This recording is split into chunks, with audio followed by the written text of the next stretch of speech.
The infamous nudge unit was introduced by the Conservatives. It was David Cameron's government in 2010 who made this a matter of policy, and I don't think any of us heard anything about it way back then. It had not been devised by the Conservatives. It actually came from Harvard professor Cass Sunstein and Richard Taylor, University of Chicago. And it's all about how the government can manipulate the behaviour of the public so that people do as they're told. It was so successful that it's now been adopted in more than 200 countries or places throughout the world. Not necessarily by governments. It's all based on psyops, that's psychological operations, and I happened to see a very interesting short video on Telegram, but you know everything on there is reproduced from somewhere else, and I couldn't get back to the original, so I can't actually credit the person who presented it. His delivery wasn't exactly scintillating, but I like psychological details. So it's what I call practical psychology. I think the more we can learn about how nudge units operate, the better off we will be. So one of the first techniques that the presenter discussed can be summarized by the acronym FATE, FATE, and the letters stand for follow, authority, tribe, and emotion.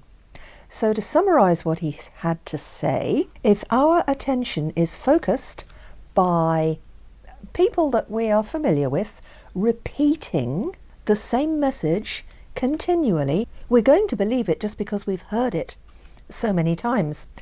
I think back particularly to an instance when I really noticed this, and this was after the banking crash in 2008-9.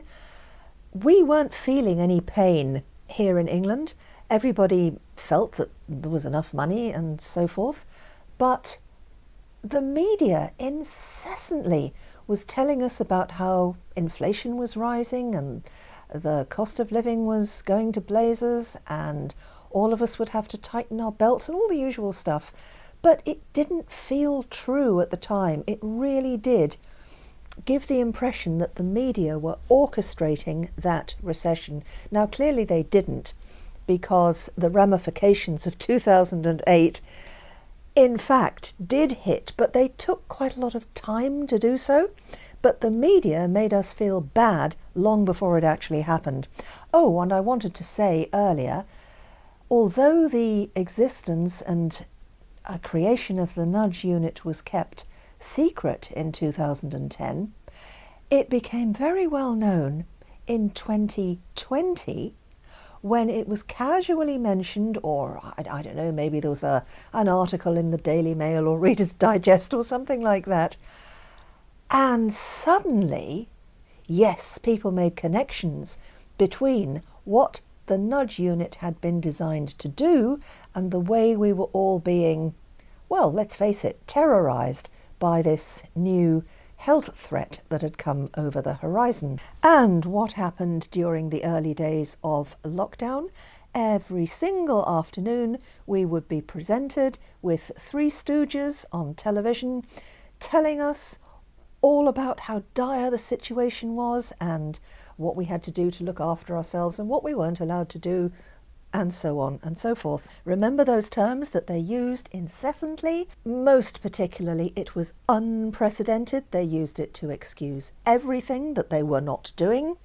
And there were other terms, of course, that came into our daily lives, all in due course, like safe and effective, trust the science. Yes, we need to notice these things because they creep in and, well, let's face it, we don't notice them, not to start with. They also know that we will trust authority figures, that's the A from fate. So watch for a change in position or opinion from someone who used to think differently or who might even be on record it's so easy these days because everything is recorded, they might be on record for disclosing different views in the past. Watch for excessive repetition by anybody. Watch out for panels of experts, and they're very frequently people that you've never heard of, or they bring out the same old expert, even if that person has been discredited just because they have a high opinion. Do you remember there was Professor Neil Ferguson at the London School of Economics, I think? He produced wildly inaccurate computer results, and we were all going to hell in a handcart, according to his figures, back in 2020, but it never came to pass. And something to be very wary of, AI can now reproduce actual voices. So if I had the software, I could get AI to recognize my voice, and then I could get all my podcasts done by AI, and it wouldn't be me talking at all. Personally, I wouldn't be very satisfied with the result. However, it is possible. It's very easy to do these days because I have seen demonstrations, and very recently I saw, how shall I call it? It was a video presentation on something a bit sort of close to the bone. It was, let's say, it would definitely not be acceptable on YouTube. And it was presented in his usual calm, authoritative voice by David Attenborough. Only I know for certain he wouldn't have associated himself with such content. And regrettably, I can't even remember what the video was. I didn't think it was worth saving. And I come across so many things daily that there's no way I'm going to get back and find out what that thing was. And the third letter in fate is tribe. This relies on the fact that we like to stick together. We're social creatures. We don't like to stand out from the crowd. So they intentionally polarize our opinions, and this is the divide and conquer tactic used by the Romans and probably many others, but the Romans are famous for it. So they set men against women, young against old, black against white. Look at how religions have caused wars and more deaths than any other reason over the centuries. Football teams in the UK, people are utterly, they're fanatical about whichever team they follow, and we know that extreme violence has, on many occasions, broken out at football stadiums, and alcohol has been banned for, 30, 40 years because of incidents which were caused by, tensions were increased, people lose their inhibitions, and everything was going crazy, so they banned alcohol. It's quite horrifying. You see police on horseback patrolling and keeping the crowds in order. This is how intently people follow football. They'll set woke against awakened. It's us against them, this class against the next class. Politics, gosh. People can get extraordinarily passionate and even blinded about the party they support and the party that you shouldn't be supporting. And labelling groups as patriots as compared with traitors. You're scientific or you're a denier. Watch out for that kind of language. In Germany, it is against the law to deny the Holocaust. Things have reached such a stage. I have no idea how long it's been against the law, but official condemnation of discussing something? Well, not good. It's definitely 1984. And finally, emotion. Watch for communications that trigger any kind of strong emotion like anger or fear, in particularly fear, but even hope. And the message gets repeated and repeated incessantly. Ask, where is the evidence for whatever it is they're saying? Because when they tap into your emotions, critical thinking is suppressed. So when something really wild and upsetting is announced, stop and think. Remember how the media is used by those powers that shouldn't be to convey the messages that they want. Remember panic buying in the early days of lockdown. On the news, we saw pictures of empty shelves. There genuinely were a few empty shelves in many of the supermarkets. Way back then, they were because panic had been inspired by the media. We all knew lockdown was coming in a few days, and supermarkets were rationing things like wine and toilet paper and pasta and breakfast cereal, all the long-lasting things, because there was a mad rush to buy them, all inspired by the media. This is fear-driven behaviour, pure and simple. Nothing drives behaviour like fear. Oh, and those images that one sees in the newspaper, on mainstream media, when they really want to get people involved in an emotive response, they employ crisis actors. For example, somebody in an ambulance being taken to hospital, or somebody in a crowd being manhandled by police. People who obviously have time on their hands, or maybe they use computers to do it, they've recognised these crisis actors, and you can spot the same individual, sometimes even the same photograph, several years later when news reports on the media come out yet again with the same old, same old. This, in my opinion, is very applicable to riot footage, because I think there were one or two demonstrations in the UK that got out of hand last summer. I spoke about it in a podcast, but I was convinced that the footage we saw on the news, on TV, didn't relate to those protests that were happening in the UK, because the people who were doing the protesting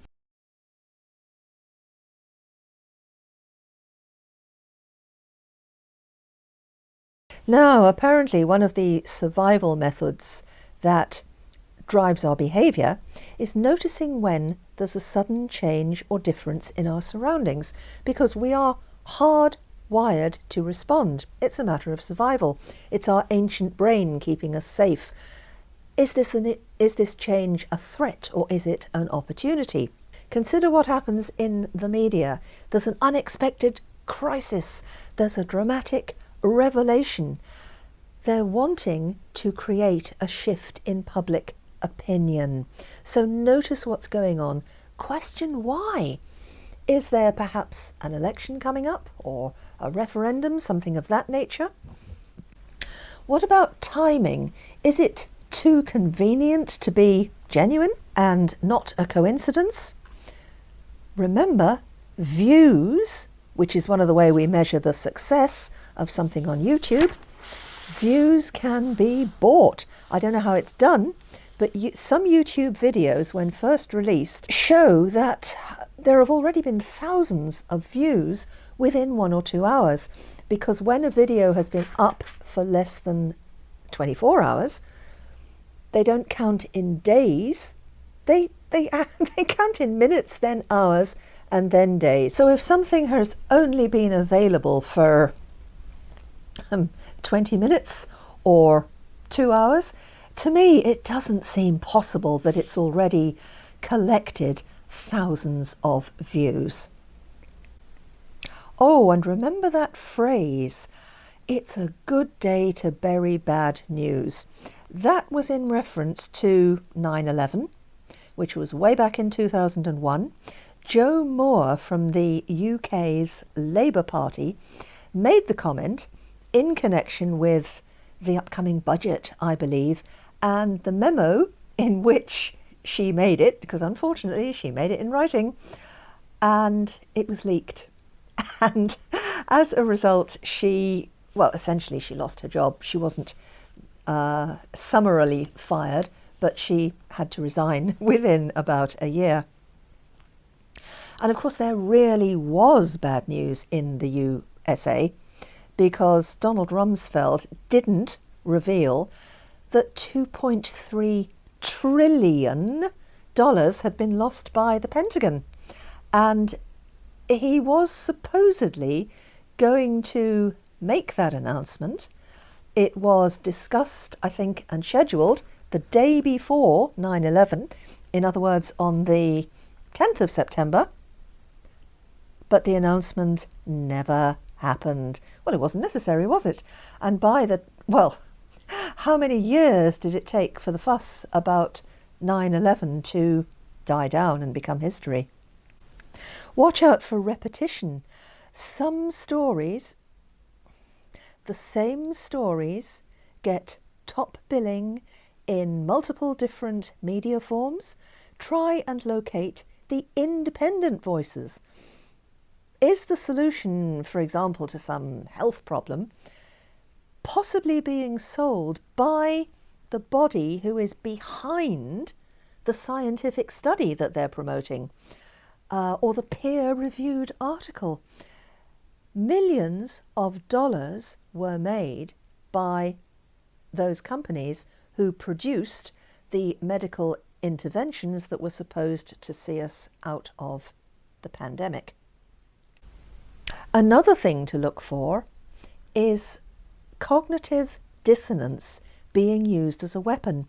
So the definition of that is when new information clashes with firmly held beliefs or even with your identity, you can't believe it and it just feels totally wrong. That's cognitive dissonance. If you embrace cognitive dissonance, essentially you're lying to yourself. But they cause you to make micro agreements. For example, you might agree to sign a petition and put your name on a list. What you're doing is apparently harmless, but watch out, micro commitments lead to large commitments. You change your position gradually and imperceptibly, and you don't even notice. You might even be encouraged to take these micro commitments because you're called names like narrow-minded or closed-minded, or you're a dinosaur, or you're old-fashioned, whatever. This is, again, all being part of the tribe. So it pays to ask yourself, am I being nudged to identify with some other group? There can be campaigns asking for these minor commitments, and I recall one when the Ukraine-Russia situation broke out. Everybody was encouraged to wrap their profile picture on Facebook with a flag or something like that. I mean, for goodness sake. So ask yourself, are you complying with an instruction just to be one of the herd? Well, you probably don't see it like that, but is that what it's all about? Sometimes advertisements play on this characteristic. Suppose a company is trying to sell something that you disagree with, and their strapline is "Real Patriots Buy Local." Well, you might not feel comfortable buying whatever it is they're offering, but you're kind of being accused of not being a patriot unless you buy their things. Wow, I really don't know where the time has gone today. I've come to a point where I need to stop. I've still got a couple of pages of notes. I must have been going into too much detail. But be aware of these manipulation tactics which are on view everywhere. Watch out for orchestrated attacks on the person, not the argument. Certain DJT springs to mind. Notice if there's compulsion to join some bandwagon or other. Are they playing fast and loose with your emotions, particularly fear? Are they using so-called